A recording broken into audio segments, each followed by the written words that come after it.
welcome back. Hi guys, welcome back to SOS. Welcome back. Yeah, we just clench your teeth and say stuff and it sounds really important. This is SOS and this is our podcast, and I hope you're enjoying yourself. If not, I don't care. Just keep listening because it matters to us in the long scheme of things. Yeah, keep relieving those reviews. This year sucks. And all right, I'm done. And speaking of the year. yeah. So today is a really interesting topic. We have one of our best friends on who is a brand new mom. Well, she gave birth January 8th of 2020. And as we all know, only a few short months, the world would go to hell. And so we wanted to talk to her about that experience, in the context of COVID, obviously, pandemic, also in the context of going through a complete humanitarian and political crisis within our country right now, what that looks like when you are already considering being a parent, conversations you're going to have with your child, just a lot. We had a lot of questions. So our guest is Melanie Reif, and I can't wait to get into this with her, to learn, to hear her story. She's an actor. She's been in things like Bold and the Beautiful. And, she was in All Rise. And fun fact, she was pregnant while filming that. So if you like that show, I think she was a corrections officer in it. Yeah. If I remember correctly. And Dollface with Margot Robbie. Yes. She was in Dollface. Margot Robbie? Yeah, right? Margot Robbie? I'm sorry, Mel. I'm sorry. Now I did not see No, Dollface. it is. I think it is. Okay, whatever. Look it up. Look it up and find out. Look it up. Yeah, exactly. Look it up. Who do you think we are, professional podcasters? Anywho. So, yeah. Instagram. You can follow. She made me do it 14. Yes, she made me do it 14. That's her Instagram. So without further ado, please welcome Melanie Reif. Welcome, Melanie. Thank you for joining us. Hey, thank you. Hey, thank you. I'm so happy that you're here and that we can see your face again. And we miss you very much. I know. I miss you guys too. I'm very curious because I actually haven't asked you about these things in this context, but so you gave birth in January. Right. What was January 15th? January 8th. 8th. Okay. So basically like a little over 2 months before LA went into lockdown. Right. And exactly. I'm very curious. And like in January, we didn't see it coming. Like we still didn't see it coming. We had no idea that this was going to be what it is. And so I'm curious, like as a new mother, like mentally and emotionally, you're only like 10 weeks out of giving birth, where you were mentally and emotionally as a new mom right as COVID is hitting. Well, you know what's funny is that Romeo, which is, so my daughter's Ryan Elizabeth. Yes. And Romeo is her father. And Romeo was sick when I was giving birth. He was very, very sick. And he fought through it. And we're thinking back and we're thinking he might have had COVID. Really? Yeah, but he didn't say anything because we didn't want him kicked out. Yeah. What were his symptoms? I don't remember, but I just, when we think about it, like when I asked him, he's like, I think that's what I had. Because it was like death, it was awful. Mm-hmm. And he just sucked it up and dealt with it. I mean, it might not have been, but around it existed. COVID definitely existed at this time. So it's like we just didn't necessarily know. You know? So he could have had it, but I was very fortunate because at this point she's 3 months old, and I feel like it was I kind of got past the initial newborn stage. You know what I mean? Now she's an infant. And we are I'm kind of figuring out being a mom. Like a routine. And she's met the people she needed to meet. You know what I mean? Right. Not all of them, but she's met my mother, who lives in Chicago, who's 83 years old, She was able to come out there, see her at 3 weeks, spend 3 weeks with us. So I kind of was in a perfect situation because I know people who had a baby during, when COVID hit, and they couldn't have visitors. Like, the hospital was on lockdown. That was I just kind of just missed that, and so I was very fortunate. And then being in quarantine, it's like almost like I was very lucky. It was very lucky for me because at 3 months, I feel like, we push moms back into the workforce, and you have to leave your baby, and you have to pump, and you have to figure out pumping, and making sure your baby has enough milk while you're gone, and you have to figure out what to wear because you don't fit in any of your maternity clothes anymore. Right. You don't fit in your old clothes. You're kind of somewhere in between. Yeah. So I didn't have to worry about any of that. Yeah. I could feed her at 3:00 in the morning, and it didn't disturb my sleep because I didn't have anything to do the next day. So what you're saying really is didn't you matter, recommend quarantine for all new mothers. I mean, I would say the best thing to have during quarantine is a baby. Yeah. It's like forced bonding, Yeah. And he didn't, Romeo didn't have to go back to work because he worked at a restaurant. Restaurants are closed down. Yeah. So she gets her father and her mother 24/7. Yeah. I don't miss a single thing. Right. You guys get to bond. That is beautiful. With her, which is already, I know that, like, especially sometimes, this is obviously not everybody, but sometimes for the father, it is hard at first to bond because you didn't carry this. Pregnancy is like an abstract thing, and then the baby arrives. Whereas, like, the mother, you're carrying this child. It's your body, and it's changing, and you're feeling the changes, and you feel very much. I'm not speaking from experience, obviously, but like friends and people, it's just like it's in your body. You're adjusting to it, growing and being a mother. And from the father's perspective, you see, the mom growing and changing, and it's coming. But I would imagine sometimes it's very much like, oh shit, like there wasn't a baby yesterday and today there is. And I know that a lot of fathers, it's common at least for them to have a hard time at first bonding because the baby doesn't speak. If they're at work too, and their daily life doesn't look much different until they get home, and then there's this new being there.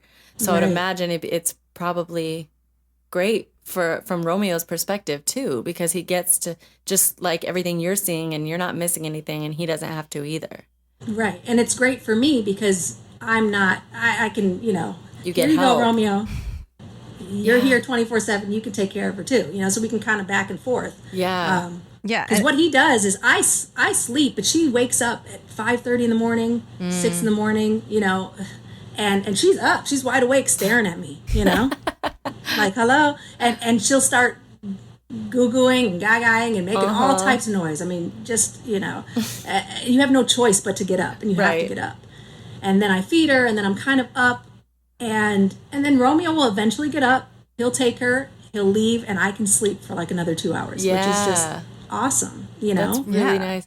Well, and actually, one of the things I'm really fascinated with, because nobody ever talks about this. People talk about, the birth and then being a new mom, having a new baby. People talk about postpartums, but like nobody talks about physically.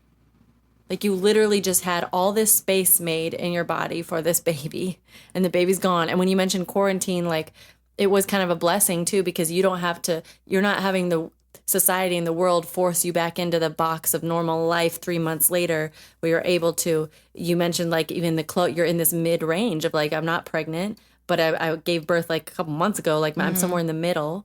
But right. Like even physically. Unless you want everything to be ridiculously tight on you, Right. Was that like I don't know, I guess quarantine, you can't speak to the other, you haven't had a baby without these circumstances. So, but I'm just interested in the fact of like knowing that you didn't have to go back out and be social or go back to work or do those things, and you weren't even expected to be outside. Were you able to be kinder to yourself in those moments where you're not feeling great physically after a birth? Oh yeah, absolutely. Yeah.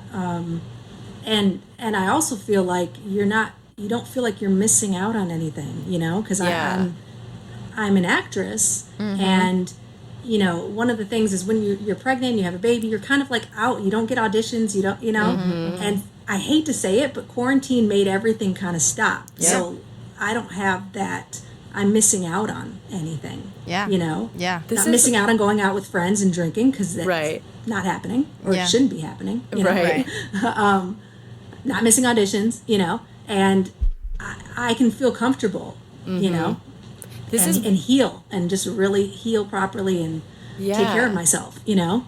It's really interesting because honestly, I don't know if you felt the same, Melissa, but when we first were like, oh my God, we need to have Melanie on because this whole experience being a new mom is like, and a first time mom is like crazy enough in regular, what was regular life. And I didn't even like think about it from these angles because I was like, oh my God, it has to be just that much harder because of the pandemic. And you don't have, and I'm sure, like you said, if you gave birth during it, it'd be a whole different story. Like you had your support system at the beginning around you, but it's kind of funny because I'm like, as you're saying this, I'm like, wait, this is like hitting the jackpot in terms of like you're the timing it's of not things. it's not so much negative. It's a very positive experience. But I mean, there was, of course, there's negative parts about it. Like my father, he lives in Chicago and he hasn't met her, and I don't know when he's going to meet her, you know, because it might be when she's over a year old, might be 2 years. We just don't know, you know? Yeah. And, you know, you want the world to see your baby and you want your baby to see the world, and it can't, it's like it can't happen right now. You know, I want to take her to the zoo. Zoo's not happening. Yeah. I want to give her swim lessons at the Y. Can't do it, you know? Right. So there are negative parts about it, you know? It's actually... It is... What do they say about, like, because, you know, at a certain age, again, I know zero about babies, so that's why I'm asking you. But I know there's, like, recommendations for when they should start to be, quote unquote, socialized, like, around other babies, or I don't know at what month that is recommended to happen. But I know that's, like, a really important part of their development, obviously, even before they can speak or are even really moving around. It's just being around other infants and other people. I know that that's important. Is that something that, like... She's 6 months now? Over. She's 6 months. A little over she's 6 months now. Yeah. So it's like, is that something that normally you would be involving her in right now? That do you wonder about the developmental side of no social interaction yet? You know, I hate to say it, but I have had a little social interaction with other mothers who have babies. I hate to say it, but I kind of trust them the most. Because they want the best for their baby too. You know? So like I just went to the gardens with another girl who has a 3-month-old. Oh. And to be honest, they didn't pay any attention to each other. Yeah. Barely noticed each other, you know? Yeah. But did you do it for that reason? She has had some interaction with people, you know. But in the very beginning, it was very scary, you know. Yeah. And because we didn't know if infants were high risk. Right. And when we found out about the first baby that died, that I got really scared, you know. Yeah. And now we kind of know that they're not really high risk. So that's eased that, but yeah.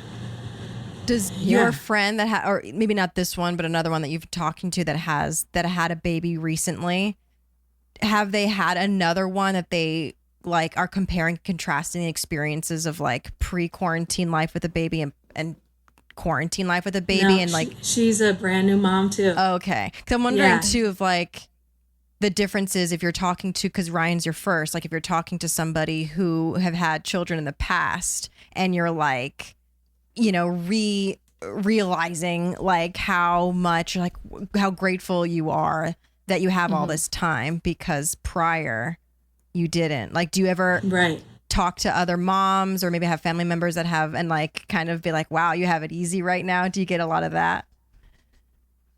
No. I think people feel kind of like how Molly felt. Like you would think it would be maybe a negative, you know, a scary experience, and then. But it really isn't. It's really a nice, wonderful thing that's happened, you know? So should I get pregnant? Maybe I'll just get pregnant. So you're saying, but I do have a question in regards to like, and it's multi-layered, but so before, when you're having a baby, and even before, like a lot of people think about things like, oh my God, if I were bringing up a kid in today's world, like I would do it this way, or I wouldn't do it this way, or I'd be afraid of this. And so I'm sure, of course, when you are pregnant and you have a baby, you're already thinking certain things like, but after everything that's happened since George Floyd and like the massive, because aside from COVID, this is just like on many levels, our country is just in upheaval and socially and like, and obviously it's all centered around race, and you have a mixed race baby. It's not like you didn't ever think about this before, of course. So I'm like curious where if your perspective or the way you think about raising her in this world has changed from even how you imagined it in January, like how you already know you're bringing a mixed race baby into the world. So you've already thought about all these things, but like has the recent months, has it affected the way you prepare for that in any way mentally? Well, being mixed myself, I knew that no matter what, I was going to have a mixed race baby. Right. Yeah. And I would say like, we now know that the world is more dangerous than we had known it, right? Because of the COVID, because of the rioting and the looting and like everything that's going on. There's just so much going on. I wouldn't say it necessarily changed the way that I was going to mother, but I definitely want to bring a peace, with all that's going on out there. There's an innocence in my home, you know what I mean? And I want to keep it that way. I want it to still be peaceful. Like she has no knowledge of any of this. She will, because, I take month-to-month pictures of her. I know, I love this. And at her 3-month picture, I put a roll of toilet paper and a Lysol can. And then at her 5-month picture, I have her holding a little sign saying Black Lives Matter. It's like documenting. And so I'm excited. I'm hoping she's going to love that, and she's going to look back and be like, yes, Mom, you know what I mean? Like, yeah. This is what was happening when I was young, but I don't know if it necessarily, I'm kind of excited by what has happened, Of course, the George Floyd situation was a terrible, situation. And they say, when he called out to his mother, all mothers were summoned. And I, for real, feel that, because if anybody were to hurt Ryan, or I'm going to jail, for sure. Yeah. No lie. But I love what is coming from it. I love that, people are becoming more aware, and there's a lot of negative stuff that's coming up also. But I really think that we're making some changes in the right direction. Yeah. And, it's going to be a better world for her. Her history the history she learns about is going to be different than the history I learned. Back when I was young, Christopher Columbus was great. We loved Christopher Columbus. We had the day off of school, you know what I mean? And now it's like, I don't think she's going to be learning that, Yeah. Even down to like, there's a picture I saw the other day, it was history books that I'm sure all of us grew up with, because it was a specific one that was used for like a number of decades. And it was like, this is what, if you're this age to this age, you read this book in school. And there's the unit on Egypt. It's a white man with blue eyes with wearing the pharaoh headpiece. Wow. Like that is the actual image in the history book about Egypt. And it's like, and so, yeah, I mean, those are the things that I'm like, honestly, something really, really big and terrible needed to happen to shake people awake, because that was something that deeply has bothered me and a lot of people, obviously all of us, for like a really long time. And that's like a fear of when it comes to having a child, especially a child who's not white, who's not going to see themselves, not only not going to see themselves, but going to see lies told about what white people did or didn't do, and what they're like, people that look like them did or didn't do. And that's like, you're right though, that the optimism, and like that was already fearful. That was fearful before George Floyd happened. That was like something to be scared of. Your child growing up with false history again and again and again and again. And I guess this is the most light we've seen in that tunnel in our lifetimes. It's a weird double-edged sword because it exposes a part of society that we already knew was there, but when it's really above the surface and it's scary, but it's also like, how else are we supposed to face it? Yeah. Yeah. Exactly. Like when you're cleaning a pot, that water's going to get real dirty and nasty. Yeah. But at the end, that pot's nice and clean, you know? Yeah. It's funny because I think back, like my mom, she has such a problem with the fact that they're changing the name from Aunt Jemima. Okay, and your mom is white and your dad is black. Right. Okay. Right. And she hates that, you know, she's so upset about it. And I'm like, Mom, it's the same syrup, you know, I'm like, you know, and what I had to tell her is that it's not your world anymore. It's not even my world anymore. It's Ryan's, you know, and that's who's out there protesting mainly is the youth. Exactly. And they're ready for a change, you know, and they deserve that, you know. Especially older people don't want to change. Change is uncomfortable, you know? And these conversations are uncomfortable, but they're necessary, you know? And when I was younger, I remember learning about Europe for 8-9 months. Yep. And then learning about Africa for 1 week. Yep.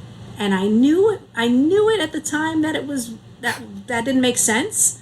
But it's like we just kind of accept it. That's what it was. You know? Not to mention how small geographically Europe is compared to, it's like, makes no sense. On any level, it makes no sense. Yeah. You're right. And I like the fact that I don't think that's going to be the case anymore, you know?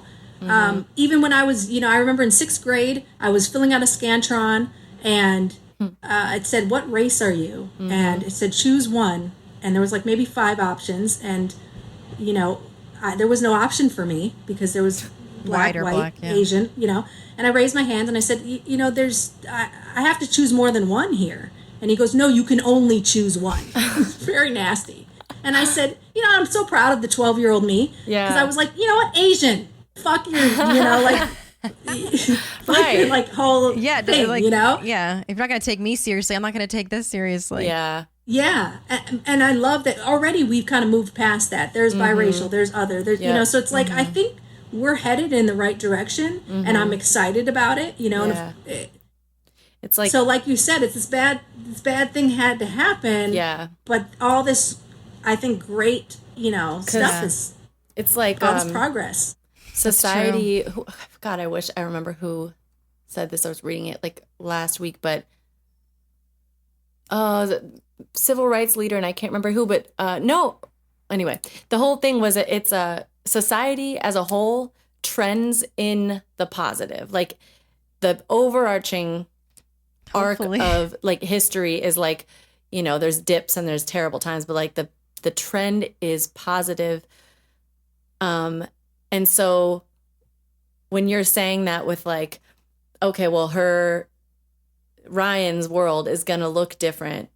It's like we have to remember that's a good outlook to maintain because it's like, even though right now it's really ugly, 2020 is like the acceleration pedal on these things. And there's a jerk when the car starts moving that fast, but it has to move faster if it's going to get there. And I saw on, tell me what your thoughts are on this. Like, because I saw on somebody I follow on Instagram, she has a 3-year-old or 4-year-old, and she's white, and she was starting the conversation about discrimination. I don't know if she specifically brought race up, but she was using her toy animals to explain discrimination to a 4-year-old.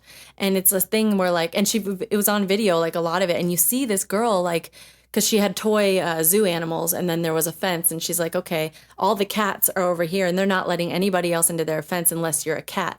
But these other animals are over here, and if the cats want to go hang out with them, those animals say, okay, you can come in, but the cats don't let anybody in. And this girl's like digesting it, and she's 4 years old, and she's like, she's like, that's not very nice, and like, if I were a cat, I would let people in. I would just like, you know, it's like a kid. And then she's saying the word discrimination. She's like understanding what it means, if it's right or wrong. It was just disturbing her because the mom said, she's like, when we first started talking about this and explaining to her we need to talk about, this is important. And we told her about how bad it is.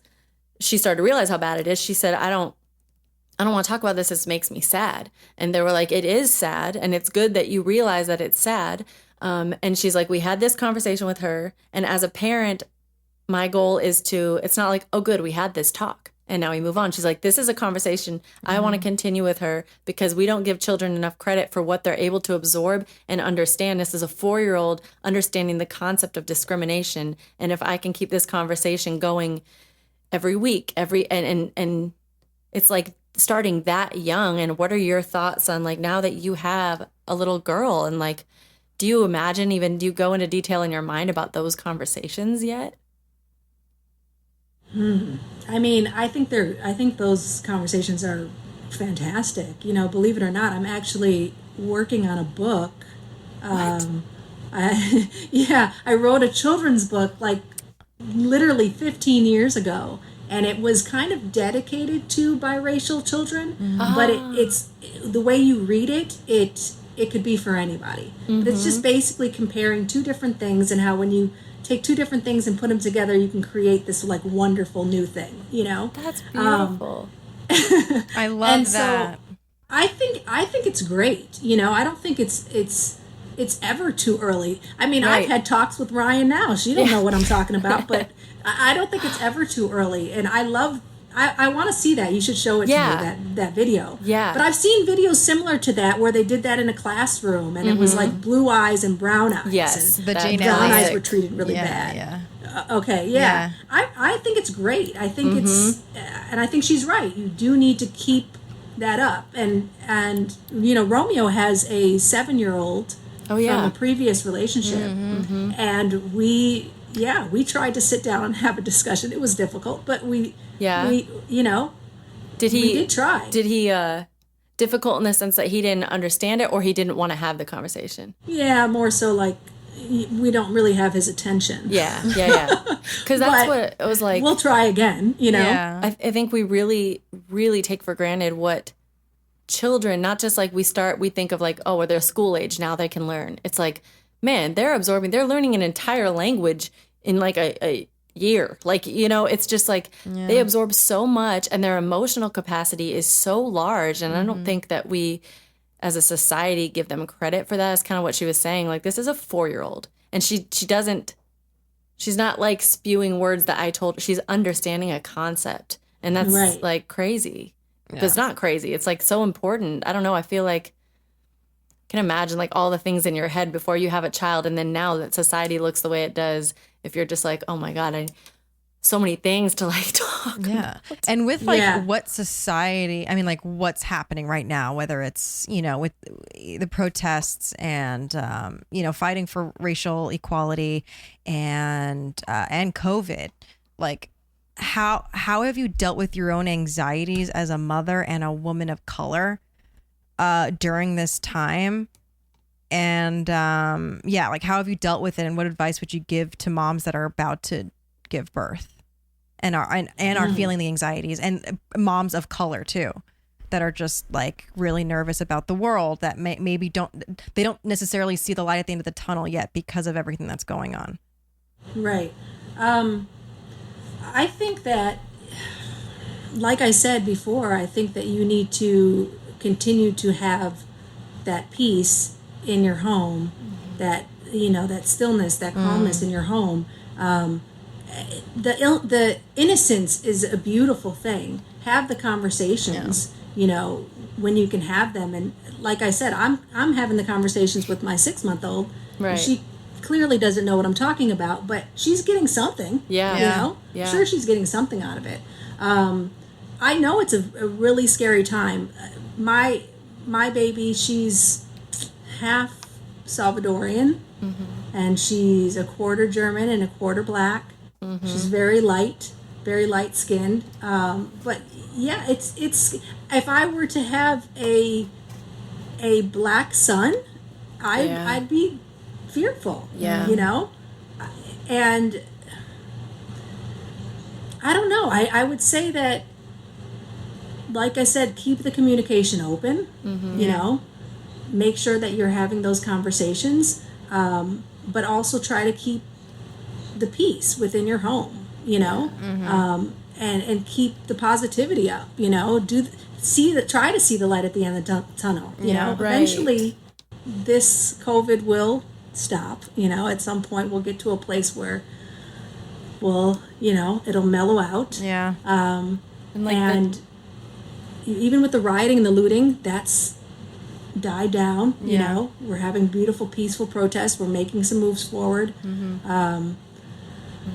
Try to see it in a positive light. It's interesting and keep fighting the fight. Keep having the conversations. Yeah. I've had some uncomfortable conversations with some of my family. You know what I mean?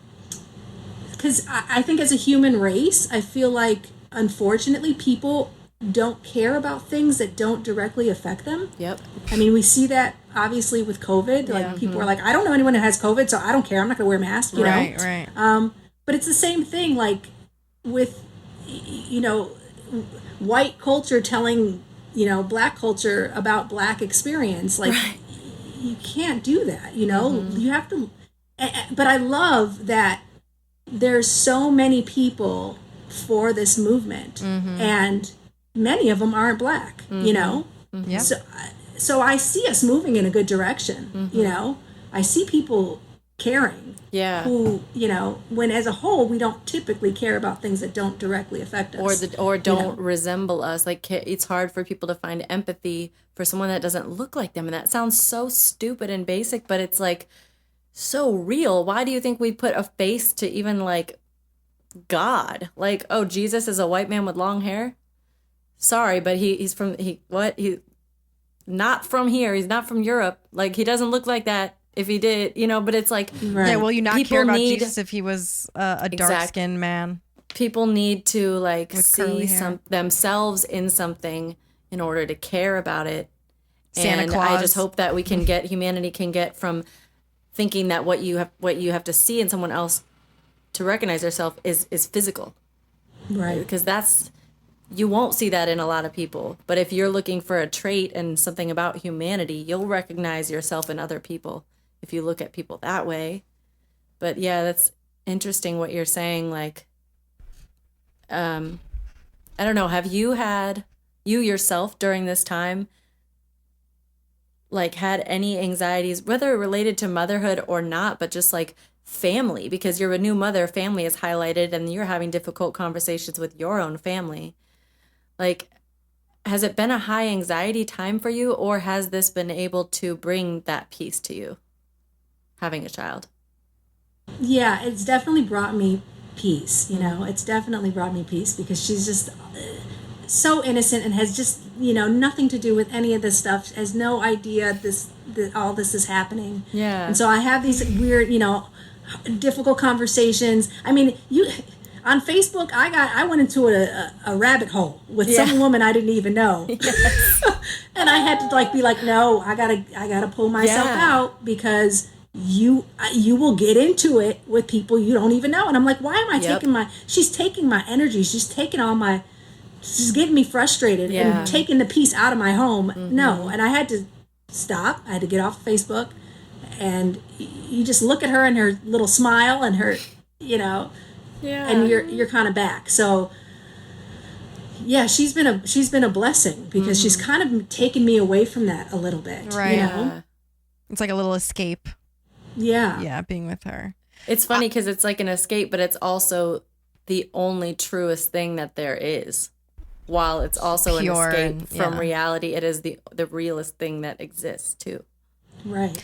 Well, I'm curious about too is like what's going on. This is like more just COVID or pandemic related, but like right now there's so many like fights and debates about whether or not to open schools again. And I know Ryan's obviously too young, but like if Ryan was older, like how would you feel about being comfortable enough to bring your child in this time to a school that might not be protected, but you might not have the time to homeschool at the same time?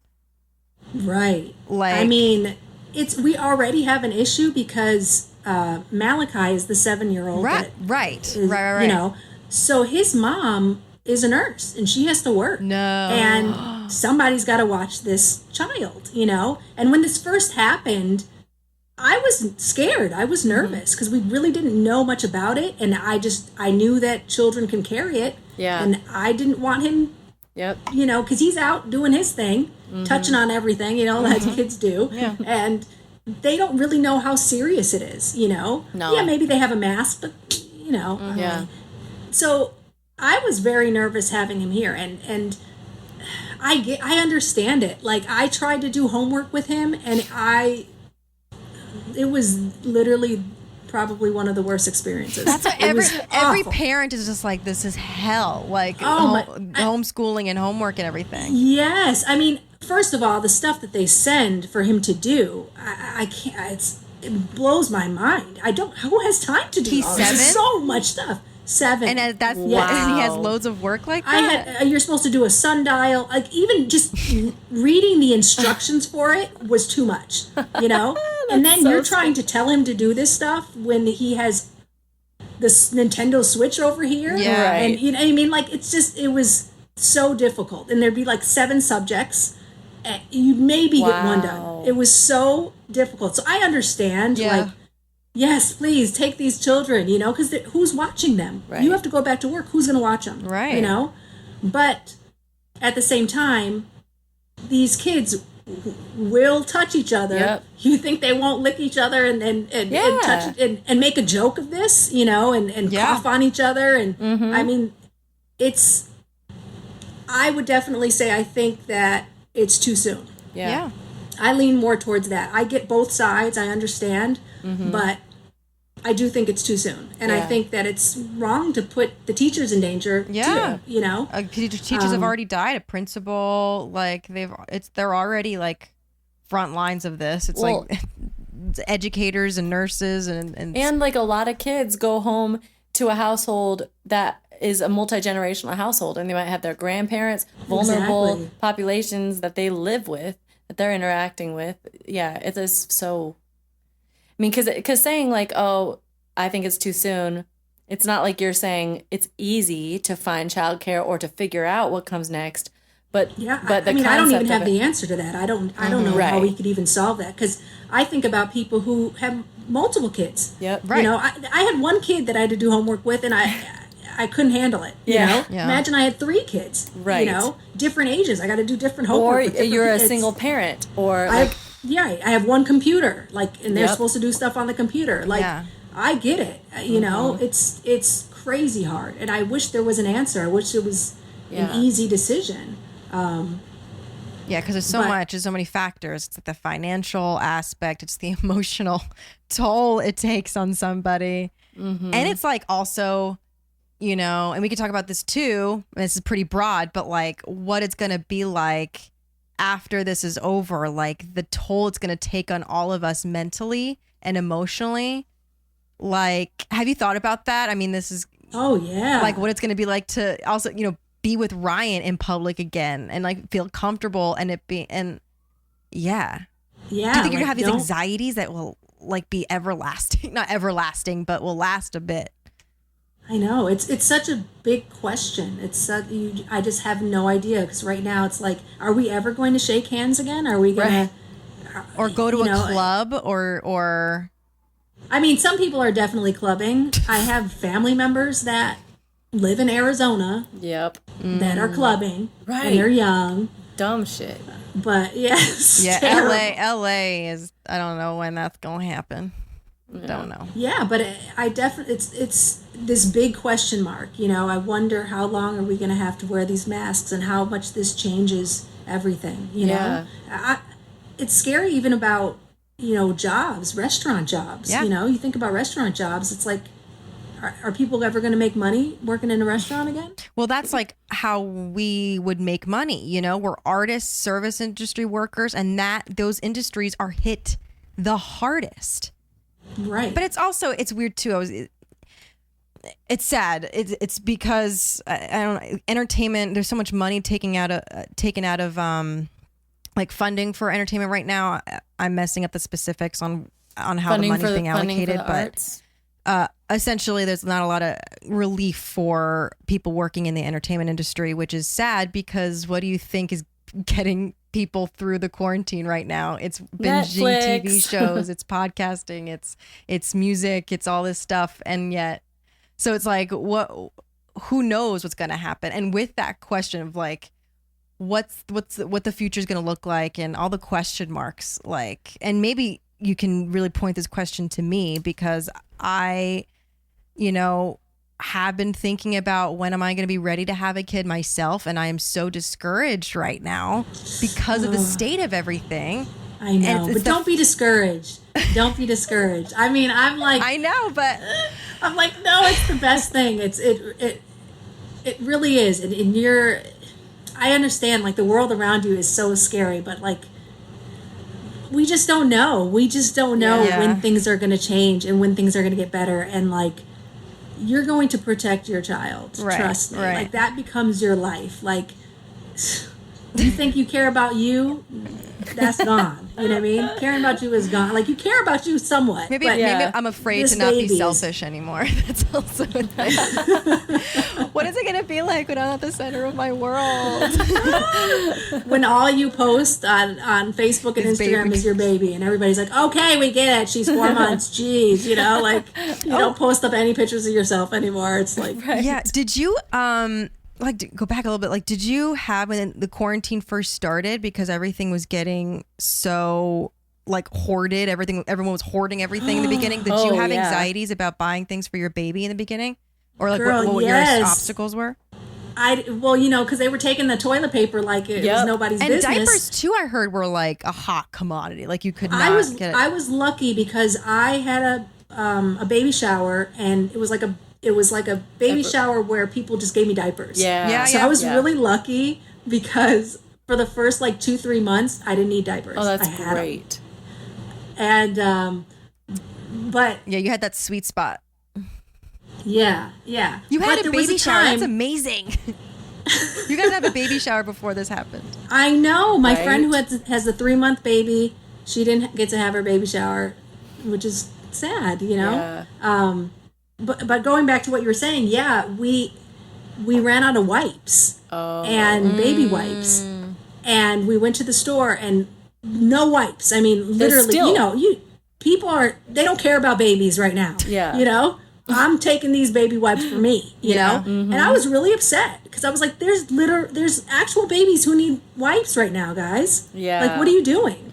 I mean, God forbid I have to wipe her with a cloth. I know. And wash it, I mean, that's funny. I could have done it, but it's just, especially because it's so new to me. This is the first baby's diaper that I've ever changed. Oh, really? Not even babysitting and stuff? I've never changed a diaper. I've never changed a diaper before my own baby. In fact, I didn't even change her diaper the first month of her life. I remember when you were talking at our launch party, and you're like, I haven't changed her diaper, Romeo's, but I'm like, no. That's amazing. And my mom's like, eventually you're going to have to change that diaper. Because Romeo's had a child, so he knows how to change the diaper. You can change the diaper, That's so funny.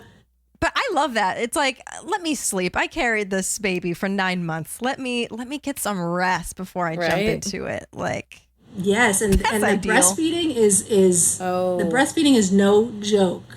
Like, I almost gave up when I had started breastfeeding. I was like, I don't think this is for me. I don't think it's gonna work. Because of what? Like, it's raw as fuck, right? Your nipple.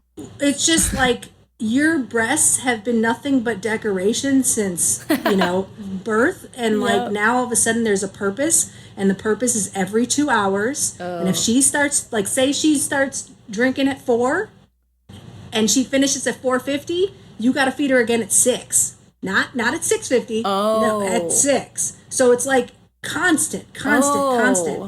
And figuring out how to get her to latch it.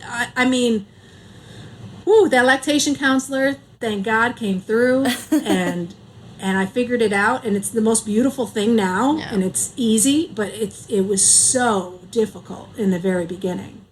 See, like, I always get on this soapbox of it, but I'm like, if men had babies, we would all know about this. We would know all about how this works. We would all appreciate how hard it is. We would have been hearing our whole lives what men do to feed the babies. Like, oh, this is how it works.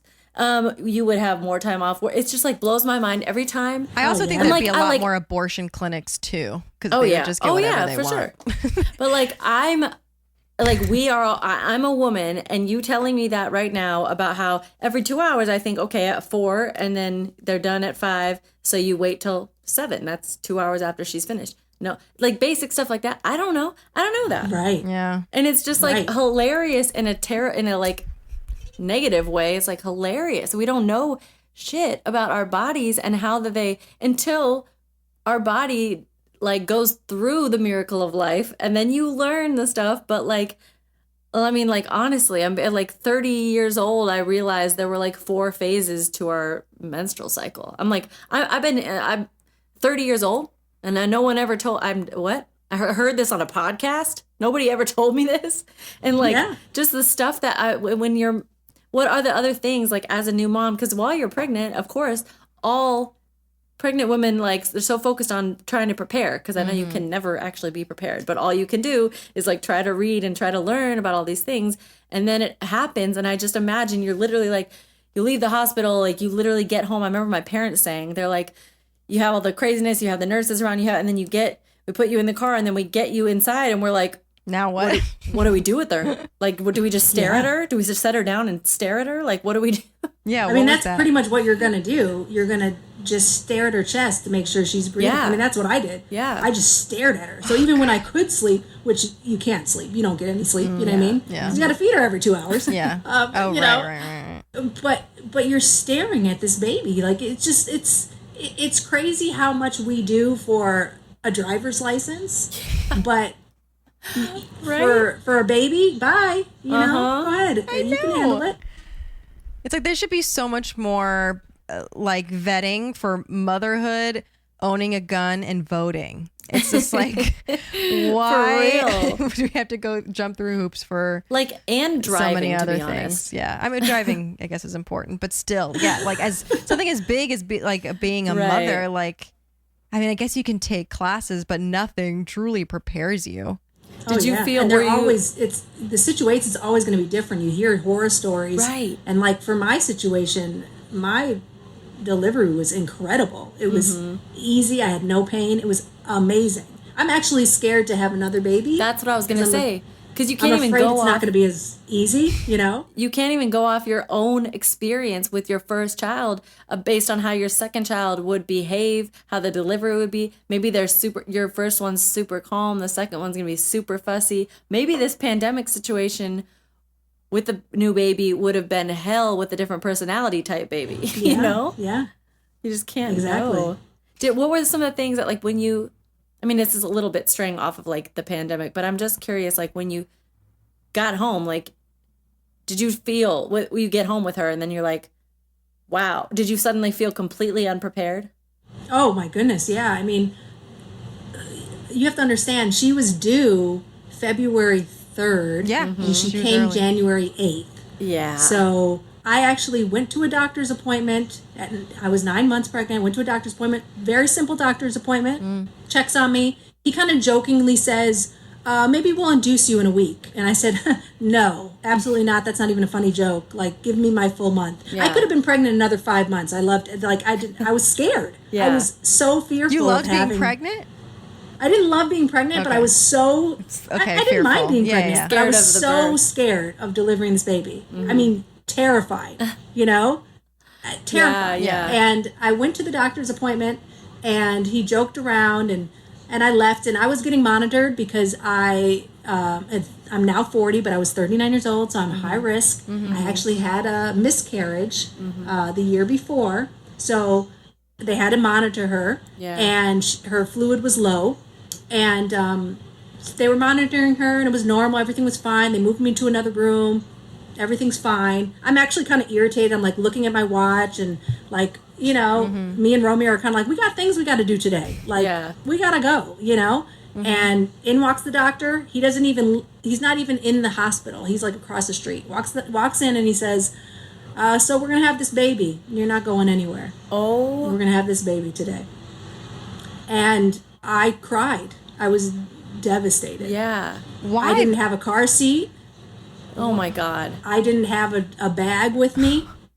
the house was a mess when we left. Oh my God. It's the craziest thing to walk in a house with a new person that's going to live there, you know? Yeah. But when you left, that wasn't the case. You know, most people have contractions and they know they're about to have this baby, you know. I had no idea when I went to my doctor's appointment. Oh my God. That 2 days later, I was going to be back with a baby in my arms, you know. I was not ready in any kind of way physically. I was emotionally, mentally so not ready, you know. If they could have put me to sleep and woke me back up and handed me my baby, that's what I would have preferred. Like, I didn't want to, I was so scared. I was so terrified. Yeah. But it turned out amazing. And I was actually, I ended up getting induced. Yeah. And it was fantastic because I didn't have to worry about how am I going to get to the hospital and, you know, like counting my contractions. I didn't have to do any of that, you know? Yeah. It wasn't a natural, was it natural? It was, I gave birth naturally, but they had to induce me, so they had to basically, like, imagine you're a banana, a green banana, you know, they got to ripen you, so they gotta, and in order to ripen you, they got to put something inside of you, and they have to put their whole hand inside of you. So this woman comes in and she goes, I have the long fingers. Oh my God, no. I'm like, oh my gosh. But I got through it. I had an epidural. I got the epidural when I was like 1 centimeter. I was a little, you know, scaredy cat, but I got it. And then I had her, and it was incredible. Honestly, when I had her at Glendale Memorial Hospital, and I had this one nurse, Christina, and she was fantastic. And she really taught me how to, like, breathe and how to, you know, because it's not like what you see in the movies. Yeah. You know, it's not just, you know, pushing. It's not like that. Like, you have to take a deep breath, and you have to, like, you know, like you're taking a dump. Like, that's the kind of pushing you got to take. You know, it's not like the That's so weird to think. It's crazy. And so I had the nurse there, I had Romeo there, and I had a student. A student had walked in. Oh, God. And my legs are in stirrups. Vagina is just out. You don't give a fuck at that point, I guess. And the student's like, "Can I watch the birth?" And I'm like, "Why not? You already see all Looks the like goods, you're here. You know? Might as well Instagram live it." Right. And it was such a peaceful, beautiful, you know, she worked with me, and then we got to 10 centimeters, and they called the doctor, because the doctor's not there for most of this. You know, the doctor comes in at the very end when the head is, like, right there. Oh. Like, so it's just a nurse up until that point, you said, right? It's the nurse up until that point. Yeah, the doctor doesn't come until you're ready to, like, push her out right that second, you know? So, beautiful, serene nurse environment. does all the hard work. And then all of a sudden, you know, I'm at 10 centimeters. They call the doctor. In comes, like, 7 people. And there's, well, mind you, she's also a month early, so it's like they have to make sure, like, you know, they have kind of extra people too. Yeah. But people setting up the tools, people setting up the baby station. Yeah. And the doctor comes in and he yells at the student, "Where's your gown and slippers?" You know, and the whole vibe just changes. It's like it gets really scary. Yeah. And real. You know, and he comes over and he says, "Push!" You know, he's screaming, "Push!" and pushing down on my belly, and, you know, first thing you think of is you got to push, but I had to be like, no, I have to breathe in first, and then I can push, you know? I had to remember what I had been doing this whole time, and you know, her head pops out, and then her body pops out 2 pushes later, my God. And he kind of just, like, I'm not going to say he threw the baby at me, but he kind of, like, aggressively placed the baby on me. Yeah. And here's this, like, purple, white, flailing, screaming, you know, I almost don't even know, like, how to react. Like, I don't even grab her. It's like, I'm just in shock. It just happens. It happens so quick, you know? Yeah. It's such an animalistic moment, you know? And then, of course, they take her and they clean her up and everything. But. And just to make sure, is what you said. You said this was a serene experience? I'm saying that when, like before the doctor got there, it was just such a calm, beautiful environment. And what's weird is, you know, I didn't have anything normally you're prepared, like you have your little jukebox or something, or, you have your music set. Yeah, I was going to say, I want music for sure. Yeah. So, but I didn't have any of that stuff because I had just come from a doctor's appointment. Right. So it's like, I can't believe that it was such a peaceful experience. It was so peaceful because it was just those three, and it was so easy. I mean, I hate to say it, but that epidural just was... Shit was working. I know people want to feel it. I know some women are about feeling that. I was not about that, and I give it to them for wanting to do that. Yeah. I didn't want to feel it, Yeah, same. and I didn't feel it. Yeah. That's crazy. It was an incredible experience. She was 5 pounds 5 ounces. Oh, and she was a tiny, tiny little thing, but she was healthy. And now at 6 months, she's 18.5 pounds. Ooh. Wow. And that's all breast milk. That's a lot of boob eating. She's actually overweight for her. Yes. Yeah. She's like the size of a boy. Like an 8-month boy baby. Well, she knows that she has to stock up because we're on lockdown. You don't know. Right. Maybe I'm feeding her too much. I don't know. But. I'm curious too, like, before like get into like SOS moment and stuff, like what, because there's a lot of like mom shaming that's always been around. It's just a thing. And now that you are one, and now that we're in a time where there's a lot of it, I can't imagine if I was a mom already and hearing it, but like a lot of opinions. There's a lot of mommy shaming going around right now when it comes to like vaccinating. And like, especially with everything going on with, and you don't have to like go into everything you plan on doing, but just go into everything you plan on doing. I mean, like, do you approach like mom shaming, and like how do you go about all these like intense opinions of like right and wrong? Mm-hmm. Right. I mean, it does kind of go into my SOS moment too. But, okay, perfect. You can go there. First of all, I believe that. Me personally, I give her vaccines because I don't know enough about this stuff, and I do trust the medical industry to know what they're doing. Right. I did have somebody who was very, very aggressively telling me not to do vaccines, but somebody you love that you or a stranger? No, it wasn't. It was. I had went to somebody else's baby shower, and it was their mother. And she was just slamming it down my throat, and I was like, "Whoa, okay, lady." I was pregnant at the time, and I was like, "Whoa, okay," But one of the things I've learned is like every baby is different, and your mommying is going to be different. Do you know what I mean? Yeah. What worked 20 years ago might not really work now. I take people's opinions and I hear them out, and then I kind of just judge off of how I feel. I take some of it and leave some of it. And I think it's wrong. I think to mom shame. I really do. If you want to, get an epidural, get an epidural. If you don't, you don't. You know what I mean? I had somebody say to me when I got the epidural, something about being paralyzed. Like, are you going to be paralyzed? And I said, what? I've already gotten the epidural in my back right now, and you want to tell me this? Like, you're not a good person to have around me right now. Oh my God, no. Or talk to. But yeah, the mom shaming is terrible, and getting into the the SOS moment is I had so much doubt. Especially because I had the miscarriage the year before. Yeah. I had so much doubt that my body could do what it needed to do. Yeah. I had doubt that I was going to be able to deliver this baby, that I was going to have a healthy baby.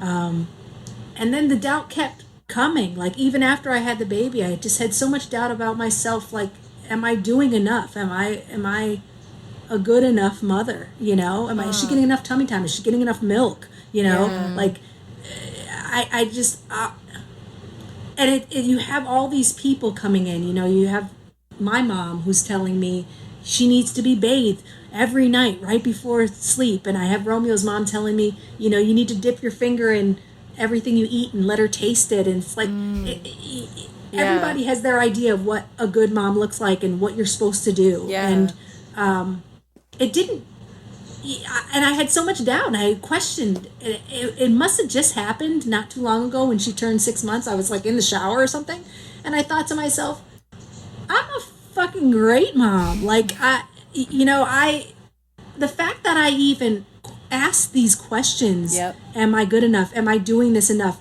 The fact that I look up every little bump she has on Google, the fact that I take month-to-month pictures and put themes in it, and I write letters to her, and I make her father write letters to her to read when she's older. I love that. Oh, that's adorable. I mean, the fact that I'm writing a children's book that's dedicated to her, I feel like that makes me a great mother. Like, all you really need to be a great mother is to care. You just have to care, and you can kind of pick and choose what you're going to do and how you're going to mother. And your mom, like, she might have that advice now because she had a kid, but when she was a new mom, no mom knows what they're doing.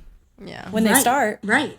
Exactly. And it's interesting because your baby looks at you like she's just your number one fan, Like, my baby literally makes me feel like I'm a triple threat, Like, when I sing to her, I'm Beyonce. Like, I sing this song to her, Señorita. I love it when you call me Señorita. She, like, lights up. I've actually played the real song for her, and she finds it mediocrely good, She's like, this cover sucks. The other day she was saying Shanae nay nay nay, and I said Shanae nay nay nay, and she fell on her back laughing so hard, and here I am taking her joke, telling it back to her, and I'm just like the funniest thing in the world, And breastfeeding her, she's like eyes rolled back in the back of her head, just in pure ecstasy. Here's this person who just thinks you are everything, just thinks you're phenomenal. Just the best, you're the best mother to her. Think about your own mother. You think about, you couldn't have had a better mother or a better father. A lot of times you feel that way. That's how I feel, no matter how much wrong they did. And I finally feel that way that my baby feels about me. I finally have that confidence about myself. And nobody can tell me nothing, They really can't. And I just wish that I could take this and feel this way about everything else in my life, Yeah. But it's so interesting because, like you said, they're not thinking on all these deep levels about every single thing. They know that they don't know. They trust that you will be there for them and you will take care of them and you will. It was like humans, we're like one of the only mammals that's born completely helpless. Like giraffes, horses, they're like walking within a couple minutes of being born. Like humans are literally like, we just poop on ourselves. We can't feed ourselves. We can't walk. We can't get ourselves water. We can't do anything. And like, you're just so dependent, but like their instincts as a baby, like you're saying, it's like her instinct is to just smile and like and trust that you will give these things to her. And it's just so beautiful because it's not like she's sitting there and be like, can I trust this lady? It's like, this is, it's like, okay, this is who provides me with these things. Like, this is who does that. And you just love it. It's a beautiful thing because you see parents who really are not good parents, who are not taking good care of their kids, and the love those kids still have for those parents. Yeah. I mean, it's a beautiful, beautiful love that a child has for their parent, Yeah. And like at the end of the day, you just want, I feel like what everybody wants, truly everybody, like when I watch the true crime shit that I love and everyone starts talking about their childhood, these like mass murderers who are like, at the end of the day, they want your parents to pay attention to what you're doing and to care about what you're doing and to be proud of you. And if you don't get it, you make your own decisions. But at the end of the day, like I'll literally write half a verse to a song and I tell my parents about it and they're like, send it to us. And I'm like emailing it incomplete. Like I don't send any incomplete stuff to anybody except my mom and dad. And I'm like, however many, you get as far into adulthood and it doesn't matter. It's like, I want to hear what my mom and dad think about what I just did. It's like, right. Even as a grown adult, you're like, even as a grown adult, my mom can hurt my feelings. And yeah. Oh, hell yeah. My mom told me the other day, she's like, I'm actually surprised by how good of a mother you are. And I was like, I didn't know. I was kind of offended. Like, you thought I was not going to be a good mom, but that meant so much to me. And I'm like, wow, here I am. I'm 40, and I'm, it still means the world to me. Yeah. And that's you now. That's crazy. Yeah. So not to get like crazy personal and put you on the spot, but like, how are your feelings about maybe having a second with everything going on right now and what you've experienced? Yeah, man. I mean, like I said, I'd be scared because the other one went so well. Yeah. I definitely am not thinking about it right away, but Yeah. after having a baby, you do think, I mean, you're kind of like, wow, this is nice. I might want another baby, you know? I definitely wouldn't be too soon. Right. I mean, I don't know how late women are having babies. Didn't like Halle Berry have a baby at 47 or something like that? I'm like, I still got a couple years. Science is amazing. Think about it.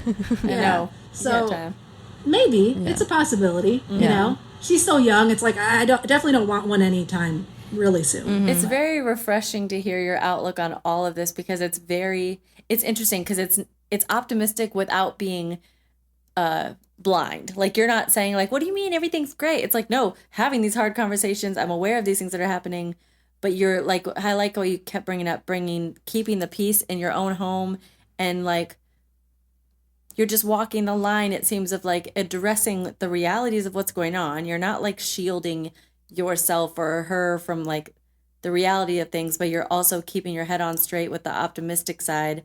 It's funny, I tend to hear more people that don't have kids be cynical about the possibility of having them versus like new parents who you would think would be in the height of the terrifying, like, oh my God. And you're here just like, no, this is beautiful. This is great. This like, it's very optimistic. I think you have to be, because when it's just you can sit in your negative feelings, but you can't do that with a baby, you know? You look at the baby who's just looking at you, she just stares at me. I mean, literally at 4 a.m, sometimes I look at her and she's just staring at me. And it's kind of freaky a little bit, but it's beautiful. It's just beautiful, you know? And it's just, you have to be that positivity. You have to, like, no matter what you're going through, how hard it is, it's like, you have to kind of put that to the side, you know? And it's also like, you have an amazing opportunity to raise a future leader, you know, like someone that's going to take on take on things and still and love herself and a kind person, like, because you can look at it like how I've been looking at it, being like, oh God, this world, like, do I even want to have a child in the world, you know, with everything going on? But also, like, you have an opportunity to raise somebody that can take on these things and and help make the world a better place. Yeah. Like, my goal is to, you know, I wrote this a long time ago. I want to create somebody who's better than me. Just, you know, and that's my goal. Melanie, you know? 2.0. What? Yeah. It's like, exactly. I don't know if I've said this to you, I guess, in these words, but you've always struck me as, you have a very, very nurturing demeanor. And it's funny because it, like, you have so much sass and so much personality, and you'll like snap back at people and be like, but you're just like, and you're very strong, but like nurturing at the same time. And that's like this incredible combination that I feel like is just what motherhood should be. I just feel like it's who you are. As your friend, and like having known you for years, it's like this strength and this comfort at the same time, which is a weird dichotomy because you don't want to be too just a place of comfort where you're placating everything, and you don't want to be too hard and too strong and too cold. And you're just like this balance of like, you balance the two, and it's amazing. I think she's such a lucky girl. I think this is like a really natural calling to you in a way, in an exceptional way, like a way that it's not just, oh, all women are meant. I think you are specifically made for this. Thank you. Wow, that means a lot. Is Ryan around? Definitely. Is she awake? Yeah, do you? Yes! Screamed into the mic. Oh my gosh, hold on. Bring the little Oh thing. my goodness, hold on. If you guys are watching. Yeah. Okay.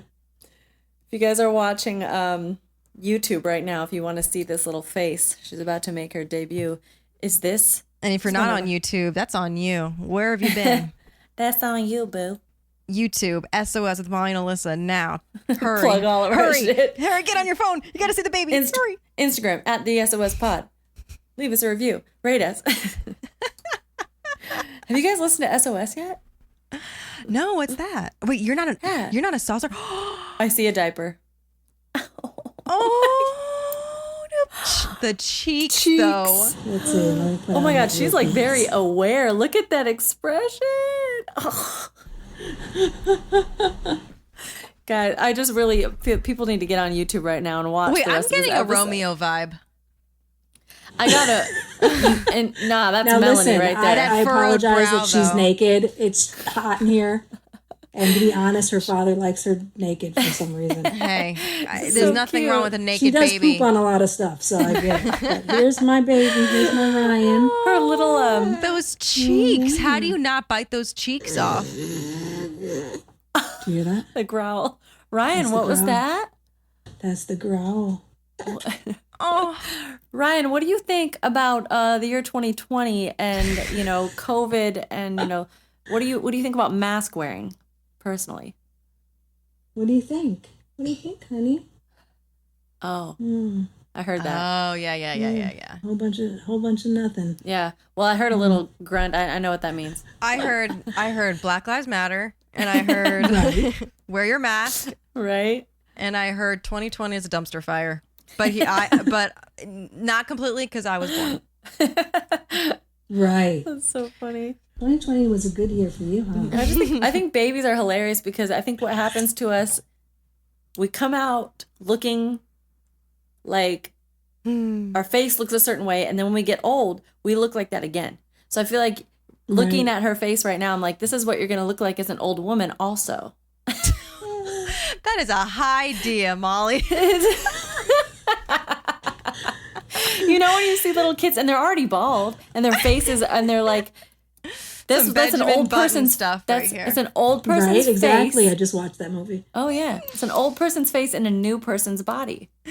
Oh, she agrees. Yeah. All right. Well, I feel bad. I want you to have some Ryan time. So I thank you, Melanie, so much for taking time out of your busy and lovely motherhood to talk to us about it all. And Thank you. Thank we you. miss you so much. I miss you guys. Thank you for having me talk about her and my Yeah. experiences. I appreciate it. Of Thank you for, course. well, Great. since we haven't been able to meet her in person yet, so this is our first official I know. meeting. But yeah, one thank day. you so much, and I love you. And yeah, we'll talk to you soon. We'll be updating Okay. on Ryan's life, SOS Pod, Okay. as the years go by. Again, thank you to Melanie for hanging out with us today, taking time out to share her stories. I mean, like I said in the interview, like I am someone that like is starting to consider what motherhood would look like for me, and like this world is like basically, for lack of a more ladylike term, closing my legs to it. Like I'm just like, no thanks. No. Right. No. You know, but I mean, she puts it really well, you know. It is there will be a light at the end of the tunnel. And you know, you will have an amazing opportunity to raise someone better than you know, to be a leader and make the world better. And I think that's important, to have more strong people in the world. And if you're raising those people, what an amazing opportunity. Yeah, it's interesting because, you know, conceptually, when people think about having children, it's like, oh, this is like, where's the light? The world is so dark. The world is so dark. And the way she's putting it is like, but your baby, your child is the light. Yeah. You don't have to worry. I mean, it was just a very optimistic point of view for especially for being in such a crazy time that we are right now. And but yeah, I really appreciated her perspective and her openness, honesty about her experience, because it's very personal. Like, Yeah. And especially when it comes to how you want to mother in the future, conversations you're gonna have. Like, It's overwhelming, and so many props to her and all the mommies out there that are dealing with this, because Jesus, like, it's already hard enough not having that responsibility, and putting that onto your plate. Like, it's a mix with everything. It's a joy, but it's an obstacle, but you're doing it, and yeah, God, I can't even imagine. But then the job like is permanent, because my mom's had to be there for some 2020 breakdowns of mine, and I'm a 31-year-old woman, so moms are still doing it. Yep. So on that note, our charity nonprofit that we're shouting out today is called Baby to Baby. They provide children living in poverty, ages 0 to 12 years old, with diapers, clothing, and all the basic necessities that every child deserves. In the last 9 years, Baby to Baby has distributed over 100 million items to children in homeless shelters, domestic violence programs, foster care, hospitals, and underserved schools, as well as children who have lost everything in the wake of a disaster. Baby to Baby has been flooded with thousands of requests for formula, soaps, and diapers in the wake of COVID-19. So to donate and learn more, please visit babytobaby.org. I think that's a lot. Amazing. It's important because of everything that's going on. Like, not every mother's gonna be privileged and have, a support system or the money to buy all those things. So yeah, and the name of it just makes me think that it's like a bunch of babies in a warehouse helping other babies. Just no adults involved. Okay, and on that note, I want to say, please follow us on Instagram and Twitter. Alyssa's still laughing. At the SOS Pod, and subscribe, review us, rate us on YouTube, iTunes, Spotify, Google, and more. Hit up baby to baby. Just a baby in a warehouse. Yeah, just with baby some to baby. Overalls. Let's cut out the middleman. We don't need the big people in here. Just straight baby to baby. A baby putting in their little timeout card. Those old timey Oh my God, the time punch card. Time punch. That's hilarious. Just like a bunch of, what's that? Alec Baldwin. He did the voice in that baby movie. It's like Boss Baby, Boss Baby. That's what I've pictured. It's just a world of babies. Baby to baby. God. Yeah. Anyway. Well. Please. Yeah. Review us. Talk about how clearly cool we are. We deserve it. And here is to turning meltdowns into magic.